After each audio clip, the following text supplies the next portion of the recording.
Kjo është plaga më e madhe që po kalojmë si shoqëri dhe është një nga sfidat më të mëdha për të cilët sot dhe të rinj po protestojnë. Dhe po dëgjosh një nga zgjedhjet më të forta është që ne nuk duam të ikim nga vendi jonë, po duam të jemi këtu. Unë këtë nuk e shoh si një lëvizje e thjeshtë. Mendoj që është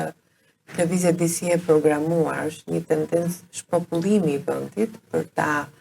kthyer vendin në një oazë të interesave gjeopolitike. Mendoj që kjo është një nga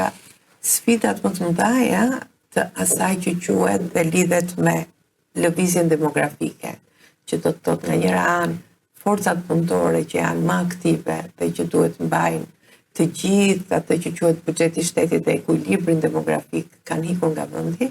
nga ana tjetër numri i lindjeve nuk është i madh, shkon në rritje, nga ana tjetër çiftet e martuara nuk kanë politika sociale për të realizuar nevojat e tyre dhe e gjithë kjo kthehet në një krizë bumerangu ku të moshuarit do të kthehen identitetet të vetmuara dhe kjo është shumë e dhimbshme për atë që unë po them.